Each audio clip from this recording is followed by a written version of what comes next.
हे welcome back. मैं Vivek Bindra, motivational speaker, leadership consultant और business coach. आज हर एक भारतीय को एक पावरफुल केस स्टडी देना चाहता हूं। McDonald's which has become global fast food chains में number 1 fast food chain in the world. Forbes की लिस्ट के हिसाब से दुनिया का सबसे बड़ा क्विक सर्विस रेस्टोरेंट कैसे बना ये 1940 में शुरू हुआ और पूरी दुनिया के अंदर देखते ही देखते फैल गया, सफल भी हो गया। कुछ अद्भुत फैक्ट समझिए।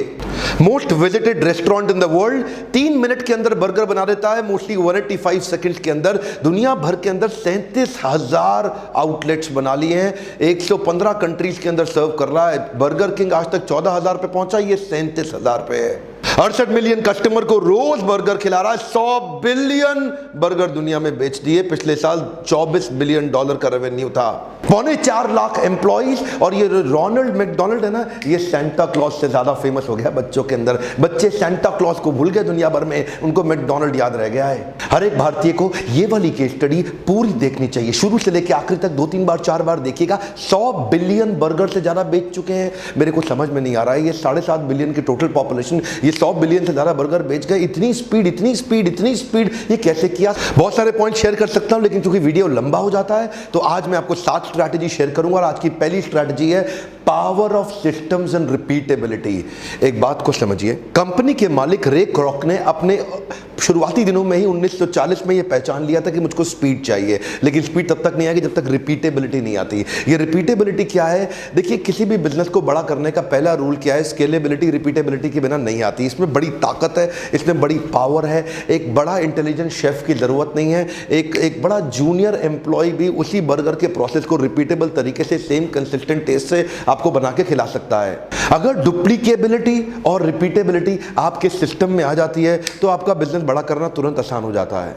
Model and method, format and system of business. ये जो मॉडल और मेथड और फॉर्मेट और सिस्टम है, ये क्या है? ये बनते ही ना अभी आप आराम से बैठ सकते हैं, आप देख सकते हैं, और आपका मॉडल मेथड बिजनेस का अपने आप बिजनेस को बढ़ाएगा। अब एक जूनियर एम्प्लॉय आएगा, सैलरी तो ज़्यादा लेगा नहीं, और फिर भी उसके बाद भी उसको बहुत स्पीड से वैसा ही क्वालिटी कंसिस्टेंसी के साथ बना के बेच देगा।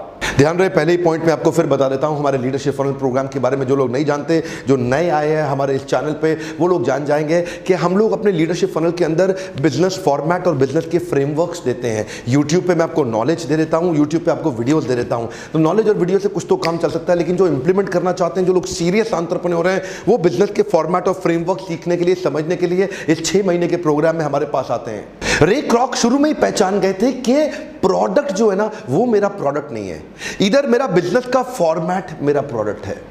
देखो, वैसे तो देखो, बर्गर तो ठीक ठाक बना ही लेते हैं मैकडॉनल्ड वाले, लेकिन बर्गर अच्छा और भी कई लोग बना लेते हैं। वो जानते हो ना आप, चमन लाल, श्याम लाल, घनश्याम लाल, राम लाल, छज्जू लाल, छगन लाल, ये सब बर्गर बनाने वाले यहाँ पे घूम रहे, रेडी लगा करके, ठेला लगा करके, चटनी लगा के, बीच में टमाटर पनीर प्याज डाल के, और चटकारा लगा के लोग खाते हैं, मजा आ जाता है। लेकिन बिकता कहाँ है? उसी गली मोहल्ले में बिकता है, उसी गली के, वहीं के ही लोग आकर के उसका बर्गर खाते, दुनिया भर में नहीं फैल पाया। इसने क्या कहा, यार प्रोडक्ट तो कोई भी बना लेगा, बर्गर में वो बात नहीं रह गई अब कि बर्गर के कारण दुनिया में आप जाओगे बिजनेस फॉर्मेट के कारण। ये बोले मैं सारा ध्यान लगाऊंगा बिजनेस फॉर्मेट पे, बिजनेस फॉर्मेट मेरा प्रोडक्ट है, प्रोडक्ट मेरा प्रोडक्ट नहीं है। ये रिपीटेबिलिटी पे फोकस किए तो क्या बोले? Franchisee owner is my first, last and most important customer. ध्यान दीजिए, कम ऑन, ये चेयरमैन ने बोला, कंपनी के क्या बोला? फ्रेंचाइजी का जो ओनर, जो मेरा मैकडॉनल्ड का स्टोर चला रहा है, वही मेरा कस्टमर है, वही मेरा पहला कस्टमर, वही मेरा आखिरी कस्टमर, वही मेरा महत्वपूर्ण कस्टमर। क्या बोले कि अगर मेरा फ्रेंचाइजी का ओनर को मैं सफल बना दिया, बर्गर बनाना सिखा दिया कि उसकी मेहनत लगे कम, उसकी प्रॉफिटेबिलिटी ज़्यादा, वो ज़्यादा बर्गर बना के बहुत स्पीड से बढ़िया बेच जाए कंसिस्टेंसी के साथ, तो मेरे को फैलाना आसान हो जाएगा और मुझे उन पे मेहनत नहीं लगानी पड़ेगी। ऐसा मेथड, ऐसा फॉर्मेट बना दूं।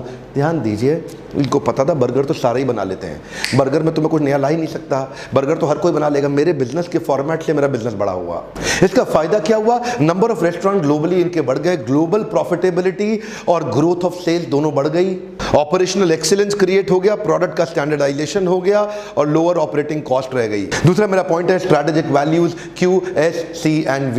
ये इनका फॉर्मूला है, QSCNV। क्या मतलब होता है QSCNV का? मतलब पहला है क्वालिटी। क्वालिटी मतलब बर्गर का टेस्ट एकदम बहुत बढ़िया क्वालिटी बर्गर बनाना है, इनको क्वालिटी के अंदर कोई कॉम्प्रोमाइज करना नहीं है। और दूसरा पॉइंट है S का मतलब सर्विस। इनको बहुत स्पीड के साथ सर्व करना है बर्गर। आप ऑर्डर दो बर्गर लो, ऑर्डर दो बर्गर लो, ऑर्डर दो बर्गर लो। ये इतना तेज बर्गर सर्व करते हैं, इसी के लिए जाने जाते हैं पूरी दुनिया के अंदर। और तीसरा है क्लीनलीनेस। क्लीनलीनेस, इनके किसी भी आउटलेट में, दुनिया के किसी भी देश में चले जाओ, क्लीनलीनेस आप एक्सपेक्ट कर सकते हो। आप पहले ही मान सकते हो कि आपको रेस्टोरेंट हमेशा ही क्लीन मिलेगा, सफाई की दिक्कत नहीं रहेगी। और चौथा है वैल्यू फॉर मनी, वैल्यू यानी कि इनका जो प्रोडक्ट है वो अफोर्डेबल है, महंगा कभी नहीं पड़ता, वैल्यू फॉर मनी पे काम करते हैं। जब भी इकोनॉमिक डाउनटर्न आया, इनकी अफोर्डेबिलिटी ने इनको बचा लिया। इनके मील इतने अफोर्डेबल हैं कि लोग जाकर के वहां पे अफोर्डेबल हैंगआउट के रूप में जाने जाते हैं, लोग वहां चले जाते हैं। मील अंडर 100 रुपये का टैग इनको मिला दुनिया भर में। आप समझ सकते हैं भारत के अंदर जब भी रेस्टोरेंट की क्लासिफिकेशन होती है तो मैकडॉनल्ड को 100 रुपये के अंडर की कैटेगरी में रखा जाता है कि अगर आपके पास 100 रुपये से कम है तो मैकडॉनल्ड में आपको भोजन मिल सकता है। कंसिस्टेंटली अपनी एबिलिटी को बनाए रखा है कि लो इनकम ग्रुप और मिडिल क्लास फैमिली को लगातार ही अट्रैक्ट करते रहें। तीसरा मेरा पॉइंट है begin with the internal marketing plan. ये इंटरनल मार्केटिंग प्लान थोड़ा सा अलग चीज है। ये क्या, ये अपनी पीपल डेवलपमेंट की बात है। देखो, मार्केटिंग प्लान से लोग समझते हैं कि बाहर सबको मार्केट करो ताकि लोग मेरे पास आए, लोग मेरे पास आए, बढ़िया मार्केटिंग हो जाए। ये क्या कहते हैं, बाहर की मार्केटिंग बाद में करो, बाहर के कस्टमर को बाद में बुलाओ, पहले मेरा अंदर का जो कस्टमर है ना, यानी कि मेरा अपना एम्प्लॉय, पहले उसके अंदर मार्केटिंग करूंगा। जब भी नया प्रोडक्ट लॉन्च करते हैं पहले अपने एम्प्लॉयज़ को खिलाते हैं, उनसे उनके फीडबैक्स लेते हैं, उनका बड़ा ध्यान रखते हैं, उनको कंटिन्यूसली ट्रेनिंग देते हैं, उनको कई प्रकार के, उनको फ्री खाना, मतलब कभी भी मैकडॉनल्ड का एम्प्लॉय कितना भी कुछ खाना चाहे उसको फ्री खाने के ऑप्शन है। मैकडॉनल्ड का वो फेमस कैंपेन लॉन्च हुआ था ना, आई एम लविंग इट, उनका I am loving it campaign दुनिया के जानने और पहचानने से पहले उनके सारे अपने एम्प्लॉयज़ ने उसको एक्सपीरियंस किया, सारे प्रोडक्ट को पहले उनको टेस्ट कराते हैं और ध्यान रखते हैं कि इनके एम्प्लॉयज़ के जो ग्रीवांसेस हैं उनको बहुत जल्दी एड्रेस किया जाए। ध्यान रहे मैकडॉनल्ड की स्ट्रैटेजी क्या है। मैकडॉनल्ड की स्ट्रैटेजी है, सैलरी तो वो ज़्यादा देते नहीं है, एक जूनियर एम्प्लॉय जो होता है वही बर्गर बना के खिला देता है, तो उसकी सैलरी अमूमन 20,000 रुपये महीने से कम होती है। 20,000 रुपये महीने से कम वाले को अगर आप खुश रखना चाहते हो तो उनको अच्छी सुविधाएं दो, उनको खुश रखो, उनको थोड़ा प्रेम दो, उनका थोड़ा उत्साह बढ़ाओ, उनको एनकरेज करो, मोटिवेट करो, वो भी लगे रहते हैं, अरे बढ़िया बढ़िया काम करते हैं बड़े उत्साह के साथ। ये एक इंपॉर्टेंट स्ट्रैटेजी। अगर आपके अपने एम्प्लॉयज़ खुश नहीं है तो बाहर वो आपके कस्टमर्स को कभी खुश नहीं रख सकेंगे। अब बढ़िया एक अच्छा एम्प्लॉय 10 अच्छे एम्प्लॉय को और लेके आता है। आपको मैन पावर हायर करने में डिफिकल्टी आती है, हमारे पास आना, हम आपको कुछ नए फ्रेमवर्क्स देंगे जिससे आप man power, high quality performance team अपने आप डेवलप कर लेंगे। चौथा मेरा पॉइंट है मेन्यू इनोवेशन। मेन्यू इनोवेशन में इनके कई ऑब्जर्वेंट फ्रेंचाइजी है ना, ये बड़े ध्यान से देखते हैं कि कस्टमर कैसा बिहेव कर रहा है। ये देखते हैं कि कस्टमर के पूरे प्रोफाइल में बच्चा इन्फ्लुएंसर है और पेरेंट डिसीजन मेकर है। ये क्या देखते हैं, रेस्टोरेंट की चॉइस में बच्चा एक बड़े इन्फ्लुएंसर की तरह काम करता है। जिधर बच्चा बोलता है पापा मैकडॉनल्ड में ही जाने का है, मेरे को तो मैकडॉनल्ड में ही खाना खाना है, क्या किया इन्होंने, हैप्पी मील लॉन्च कर दिया। अब हैप्पी मील में they are ensuring a small toy with every combo meal of that happy meal. और वो छोटे से खिलौने के चक्कर में बच्चा आता है मम्मी पापा को खींच के, पापा मैकडॉनल्ड जाएंगे, मैकडॉनल्ड में बर्गर खाएंगे, और पापा भी कहते हैं ठीक है सस्ता है यार, चलते हैं, पूरा फैमिली आउटिंग हो जाएगा, अफोर्डेबल हैंग आउट हो गया। तो फादर देखो, इन्फ्लुएंसर को पकड़ा, डिसीजन मेकर भी आ गया। अब डिसीजन मेकर आया तो स्नैक मील में कन्वर्ट हो गया, मजे आ गए। इनके फ्रेंचाइजीज FSN एनालिसिस करते हैं। आप समझते हैं लीडरशिप फनल में मैं सिखाता हूं, जो लोगों ने लीडरशिप फनल अटेंड किया वो समझते हैं। FSN होता है fast, slow, non moving. McDonald's बड़ा रैडिकल डिसीजंस लेता है अपने प्रोडक्ट लाइन को कट डाउन करने पे, बहुत ही कम लिमिटेड प्रोडक्ट लाइन रखता है। मैकडॉनल्ड्स ने बहुत जगह पे अपनी शुरुआत में जो बड़ी लंबी चौड़ी प्रोडक्ट लाइन थी उसको 50% ज़्यादा कट डाउन कर दिया, बोला ये सारे माल बेचने ही नहीं। ये क्या कहते हैं, केवल वो बेचो जो बहुत तेज बिकता हो। One more time, come on, केवल वो बेचो जो बहुत तेज बिकता हो, बहुत लिमिटेड प्रोडक्ट लाइन, और उसी के अंदर अपनी एफिशिएंसी और इफेक्टिवनेस, एफिशिएंसी आ गई, स्पीड, इफेक्टिवनेस आ गया, टेस्ट यानी कि क्वालिटी, हाइजीन, वो बहुत दोनों पे फोकस करने के लिए इन्होंने अपने स्कोर बोर्ड बना लिए। और स्कोर बोर्ड्स के अंदर देखते हैं फास्ट कौन सा चल रहा है, स्लो प्रोडक्ट कौन सा, नॉन मूविंग कैसा। बहुत ज़्यादा प्रोडक्ट लाइन रखने का फायदा कभी नहीं होता है। उन प्रोडक्ट पे फोकस करिए जिसमें आपकी स्पीड बनी रहे, इन्वेंट्री ब्लॉकेज कम रहे। देखिए मैं ना as a trainer, motivational speaker, आप लोग जानते हैं मैं देश भर में, दुनिया भर में कंटिन्यूसली ट्रैवल करता हूँ। पिछले साल मैंने 540 के नज़दीक फ्लाइट्स ली थी, which was almost close to making Guinness book of world record for taking maximum flights in a year. इसी दौरान मैं भी बहुत जब तेज ट्रैवल करता हूँ, 300 से 400 होटल्स में मैं बुकिंग करता हूँ एक साल में अपने रुकने के लिए। कभी कुछ घंटे इस होटल में, कभी कुछ घंटे इस होटल में, कभी कुछ घंटे उस होटल में। उसी दौरान मैं वहाँ पे शेफ से पूछता हूँ आपका हाईएस्ट सेलिंग सिग्नेचर डिश कौन सा है, जो आपके यहाँ एकदम सिग्नेचर डिश और आपके यहाँ बहुत तेज सेल होता है, बड़ा लोग पसंद करते हो। मैं देखता हूँ उमन सारे होटल में है, वो लोग क्या बोलते हैं, यहाँ तो सब कुछ चलता है जी, यहाँ तो सब कुछ बिकता है जी। कम ऑन, ये बहुत बड़ा गलती है। आप अपनी सिग्नेचर डिश बना के उसको आइडेंटिफाई करके उसके चक्कर में बहुत बड़ा ट्रैफिक अट्रैक्ट कर सकते हैं। मैकडॉनल्ड्स यही करता है, बहुत ज़्यादा चीज़ों पे फोकस नहीं करता, उन लिमिटेड वैरायटी पे फोकस करता है जिससे उसकी डिलीवरी के अंदर एक्सेलेंस आ रही है। अगला मेरा पॉइंट है, coined the term fast food. ये जो फास्ट फूड बना है ना, ये मैकडॉनल्ड्स के चक्कर में बना है। ये फूड के आगे जो फास्ट लगा है, ये मैकडॉनल्ड्स ने लगा है। ये जो क्विक सर्विस रेस्टोरेंट हुए, ये मैकडॉनल्ड्स के कारण आए। मैकडॉनल्ड्स ही इसका जन्मदाता है इन फास्ट फूड रेस्टोरेंट्स का। मैकडॉनल्ड्स कहता है जिस भी प्रोडक्ट को बनाने में 5 मिनट लग जाए, 5 मिनट, मेरा कस्टमर 5 मिनट वेट करेगा, ये बनाने का ही नहीं, कैंसिल कैंसिल। ऐसी चीज बनाओ जो कस्टमर ऑर्डर दे, वो पीछे आवाज मारे, ए आलू टिक्की विदाउट अनियन, पीछे से आ गया, ए पकड़ आलू टिक्की विदाउट अनियन। ऐसा इतना स्पीड चाहिए। मैकडॉनल्ड्स कहता है मेन्यू में वो आइटम रखो जो वो ऑर्डर दे और पकड़ा दो, ऑर्डर दे और पकड़ा दो। वो भी हैरान हो जाए, यार मैंने ऑर्डर दिया भी तो विदाउट अनियन दिया है मैंने, हाँ मेरे को तो जैन बर्गर चाहिए, ए आलू टिक्की जैन बर्गर विदाउट अनियन जल्दी भेज। और आ गया आ गया आ गया, इतना तेज कैसे आ गया ये बिना अनियन के? हारे देखो ना, ये कहते हैं वो चीज मत रखो जिसको बनाने में टाइम लगता है, उस पर फोकस करो तो जल्दी बनता है। Sold over billions of burger world wide, 180 second में बर्गर बना रहे हैं, जिसके कारण इनका, वो जानते हैं ना, ड्राइव थ्रू, गाड़ी में आओ बर्गर ऑर्डर करो, अगली खिड़की से बर्गर लेके निकल जाओ। इनका drive through global revenue output के अंदर 50% तक कंट्रीब्यूट करने लग गया। ड्राइव थ्रू में चैंपियन होगा, दुनिया में और कोई कर नहीं रहा। ये मैकडॉनल्ड ही है जो जी हाँ जी ऑर्डर दिया, मुझे ये भी चाहिए, ये भी चाहिए, ये भी चाहिए, ये भी चाहिए, ये भी चाहिए, पैसे पकड़ो, उसने बिल दिया, बोला अगली खिड़की पर जाओ, अगली खिड़की पर पहुंचे, आपका ऑर्डर रेडी। क्या ऑर्डर रेडी? अभी तो मैंने बिल, अरे ऑर्डर रेडी, हाँ रेडी। इसको क्या बोलते हैं? इसको बोलते हैं एक्सीलेंस क्रिएट कर दिया इन्होंने। फास्ट फूड इन्होंने ही चालू किया, दुनिया भर को हिला दिया। छठा पॉइंट क्या है? Local people, local product, local price. क्या मतलब हुआ? ये क्या करते हैं, ये मैन पावर लोकल हायर करते हैं ताकि लोकल लोगों के साथ में वहां पे डील करने में आसानी हो जाए, उनके साथ इनका रिलेशनशिप आसानी से बनता है कि साउथ इंडियन में साउथ इंडियन लोग रखेंगे, नॉर्थ इंडिया में नॉर्थ इंडियन रखेंगे। देखिए ध्यान दीजिए, ये प्रोडक्ट लाइन को भी लोकलाइज करने की बहुत कोशिश करते हैं। जब आप ग्रीस में जाएंगे तो ग्रीस के अंदर ऑर्डर करेंगे तो वो ग्रीक स्टाइल के अंदर बनाएगा और वहां पे आपको एक ग्रीक मैक बर्गर खिलाएगा। इंडिया में आएंगे तो महाराजा बर्गर, महाराजा मैक बर्गर खिलाएगा। दोनों में वो वेरिएंट्स वैसे ही बनाते हैं जैसा लोकल वहां का जो टेस्ट है। ये क्या करते हैं, ये कहते हैं एक स्ट्रैटेजी टीम बनाओ और बैठ जाते हैं। ये लोकल मार्केट में जो लोकल कॉम्पिटिटर है ना, इनको उखाड़ने के लिए हमारे को लोकल टेस्ट लाना पड़ेगा। तो ये स्ट्रैटेजी रिव्यू के लिए बैठते हैं सारे और सोचते हैं इस मार्केट में कौन कौन बेच रहा है, इन सबको कैसे खत्म करें और मैकडॉनल्ड्स में ऐसे क्या नया प्रोडक्ट लाइन लेकर के आए और उसमें भी स्पीड, एफिशिएंसी, वो जो सारे उनके जो है ना पुराने वैल्यूज, उसको उसके अंदर इंटैक्ट रखेंगे और वो सोच करके स्ट्रैटेजी रिव्यू मीटिंग करेंगे एक बैठ करके, ताकि हम प्रोडक्ट लाइन को यहाँ पे आकर कस्टमाइज कर सकें।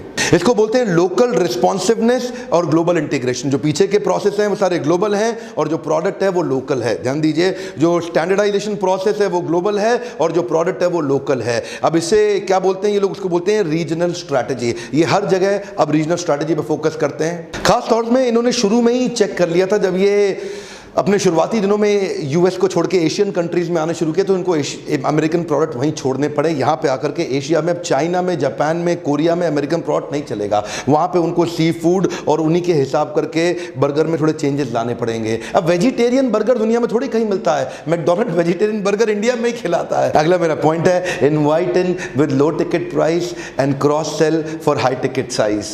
ये बड़े तेज लोग हैं, आपको पता नहीं चलता है। ये क्या करते हैं, जब आपको अंदर बुलाना हो ना तो 16 रुपए की आइसक्रीम दिखाते हैं सॉफ्ट सर्व, 25 रुपए का बर्गर दिखाते हैं मैक आलू टिक्की। आपको लगता है ओ 16 रुपए की आइसक्रीम, 25 रुपए का बर्गर, ओ कमाल है, इससे सस्ता और कहाँ मिलेगा। आप अंदर घुस जाते हैं। जैसे ही आप अंदर घुसते हैं, आप ऑर्डर करने लगते हैं तो ये आपको क्या बोलते हैं, would you like to have fries with that, a coke with that और अ डिजर्ट विद दैट। ये इनकी आदत है, ये would you like to have a fries with that. ये तो इतना फेमस हो गया, इतना फेमस। ये क्रॉस सेल करते हैं। क्रॉस सेल का मतलब क्या है, आप कुछ भी मांगो ये आपसे फिर पूछेगा would you like to have fries with it. ये इनके यहाँ ट्रेनिंग दी गई है, आप कुछ भी लो, उसको 2-3 चीजें फटाफट से और पूछो, क्या वो लेगा लेगा।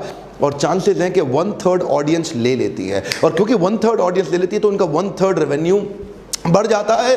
33%, 30 से 35% का इनका ग्रोथ इसी कारण हो जाता है, क्योंकि वो लेने आया था एक, ये कोशिश करते हैं उसको 2 या 3 पकड़ाने के लिए। जो क्या बोलते हैं, लो टिकट प्राइस पे एंट्री मारता है और हाई टिकट साइज पे बाहर निकलता है। क्यों? क्योंकि वो क्रॉस सेल कर देते हैं। वो तो एक छोटे से स्नैक के चक्कर में आए, ये कोशिश करेंगे कि उसको मील में कन्वर्ट कर दें, छोटे स्नैक को मील में कन्वर्ट कर दें। एक 25 से 40-50 रुपए की आइटम को 125-150 रुपए तक ले जाएं। ये मैकडॉनल्ड्स की अपनी स्ट्रैटेजी है। पर ध्यान दीजिए, ये would you like to have a fries with it, ये इनका इतना फेमस हो गया कि चुटकुला भी बना था इसके ऊपर कि कि आप फ्राइज खरीदने जाओ तो फिर से पूछ लेगा would you like to have a fries with it. देखिए ये इनकी स्ट्रैटेजी है कि आपके किसी तरह से टिकट साइज को ये बड़ा कर दें, जिसमें आप भी ऐसा कर रहे हैं? क्या आप भी ऐसा कर रहे हैं कि कस्टमर को अट्रैक्ट करने के लिए कुछ तो ऐसे प्रोडक्ट दिखाने पड़ेंगे जिससे आपके पास ट्रैफिक आ जाए। एक बार ट्रैफिक अंदर आ जाए फिर तो आप उसको संभाल लोगे, ये भी दे देंगे, ये भी दे देंगे, लेकिन कुछ प्रोडक्ट लाइन ऐसी होनी चाहिए जिससे आपका कस्टमर अंदर आ जाए एक बार। मेरा बहुत मन करता है मैकडॉनल्ड जैसे ग्लोबल ब्रांड्स की पावरफुल स्ट्रैटेजीज को इंडिया में हिंदी के अंदर साधारण भाषा में अपने देशवासियों तक मैं पहुंचाता रहूं। नॉलेज मैं यहां पहुंचाता रहूंगा, नॉलेज फ्री ऑफ कॉस्ट है, मैं इसका कोई चार्ज नहीं करता। मेरा यूट्यूब चैनल आपके लिए फ्री ऑफ कॉस्ट है, सबसे शेयर करो। आपके शेयर करने के कारण कई लोगों को फायदा होगा। ध्यान दीजिए, आपकी शेयर करने में ताकत बड़ी है, क्योंकि आप शेयर करोगे ना तो लोग कहेंगे यार इसने शेयर किया, वीडियो देख लेता हूं। आपके शेयर करने के कारण कई लोग देख लेंगे वीडियो, उनको बड़ा बेनिफिट हो जाएगा। यही मेरा लक्ष्य है, हम एक दूसरे के साथ मिलकर देश में बेस्ट नॉलेज पहुंचा सके। YouTube पे लोग किस लिए आते हैं? एंटरटेनमेंट के लिए आते हैं। YouTube को एजुकेशन के लिए इस्तेमाल नहीं किया जाता। हम उस एंटरटेनमेंट को, एजुकेशन थोड़ी मुश्किल लगती है, एडुटेनमेंट में कन्वर्ट कर देते हैं। हंसते मजाक करते हुए कुछ बढ़िया से एक्साइटिंग इंपॉर्टेंट लेसन आप तक पहुंचा देते हैं, ताकि मनोरंजन के पीछे मत भागिए, मनोरंजन पे भी फोकस करिए हमारे साथ। शेयर करिए, पहुंचाइए पूरे देश में, ताकि यहां भी लोगों के पास वो स्ट्रैटेजी ला सके, और जिनको इंप्लीमेंट करना है वो लीडरशिप फनल में आए। मैं उनको फ्रेमवर्क्स दूंगा, नॉलेज यहां मिल जाएगा। फ्रेमवर्क के लिए आपको लीडरशिप फनल में आना पड़ेगा। नीचे कमेंट बॉक्स में लिखिए अगले कौन सी ग्लोबल ब्रांड के ऊपर आप केस स्टडी चाहते हैं। एप्पल के बारे में आपने बोला, मैं जल्दी ही दूंगा। अगले कौन से ग्लोबल ब्रांड के विषय में आप केस स्टडी चाहते हैं, लाइक करिए। अगर इस प्रकार के वीडियो आपको पसंद है, 3 4 5 लोगों से आसपास सब्सक्राइब करके बेल आइकन जरूर हिट करा दीजिए, क्योंकि आप तो सब्सक्राइब कर चुके हैं। नहीं तो ये वीडियो आपसे मिस ना हो जाए। बेल आइकन के बिना मेरे साथ जुड़े रहने के लिए, हर बार आके हमारे case study based powerful videos को देखने के लिए प्रेम पूर्वक हाथ जोड़ के बहुत बहुत धन्यवाद।